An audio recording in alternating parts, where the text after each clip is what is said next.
energizing your soul through the inspired Word of God. This is your daily devotional reading.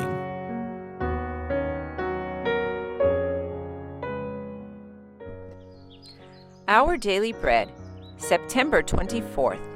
I have set thee a watchman. Watchmen on the walls of Zion, what, O tell us of the night? Is the day star now arising? Will the morn soon greet our sight? O'er your vision shine there now some rays of light. O'er your vision shine there now some rays of light. I have set thee a watchman. So thou, O Son of Man, I have set thee a watchman unto the house of Israel. Therefore thou shalt hear the word at my mouth, and warn them from me. When I say unto the wicked, O wicked man, thou shalt surely die, if thou dost not speak to warn the wicked from his way, that wicked man shall die in his iniquity, but his blood will I require at thine hand. Nevertheless, if thou warn the wicked of his way, to turn from it, if he do not turn from his way, he shall die in his iniquity, but thou hast delivered thy soul. Ezekiel chapter 33, verses 7 through 9. Anciently, the Lord declared to one who spoke in his name, The house of Israel will not hearken unto thee, for they will not hearken unto me. Nevertheless, he said, Thou shalt speak my words unto them, whether they will hear or whether they will forbear. Ezekiel chapter 3, verses 7, and Ezekiel chapter 2, verse 7. To the servant of God at this time is the command addressed, Lift up thy voice like a trumpet, and show my people their transgression, and the house of Jacob their sins.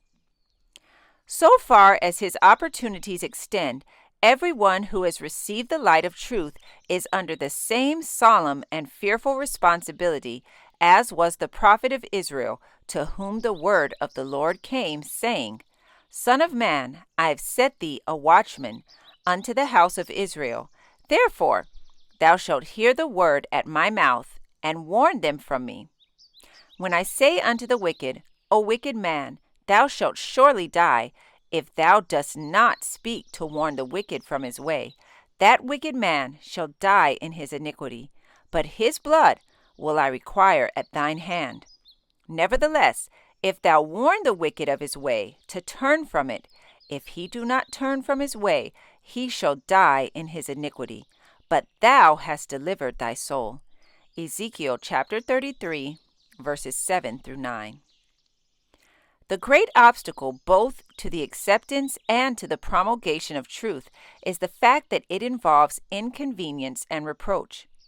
This is the only argument against the truth which its advocates have never been able to refute. But this does not deter the true followers of Christ. These do not wait for truth to become popular. Being convinced of their duty, they deliberately accept the cross with the Apostle Paul, counting that our light affliction, which is but for a moment, worketh for us a far more exceeding and eternal weight of glory. With one of old esteeming the reproach of Christ greater than the treasures in Egypt. 2 Corinthians chapter 4, verse 17, Hebrews chapter 11, verse 26.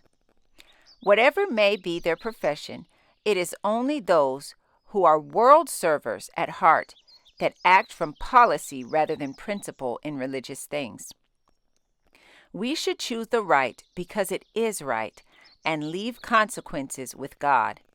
To men of principle, faith, and daring, the world is indebted for its great reforms. By such men, the work of reform for this time must be carried forward. This passage was taken from The Great Controversy, pages 459 and 460.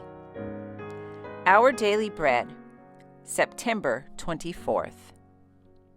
I encourage you to be ye doers of the word and not hearers only, Thank you for listening, and be sure to join us tomorrow for your daily devotional reading.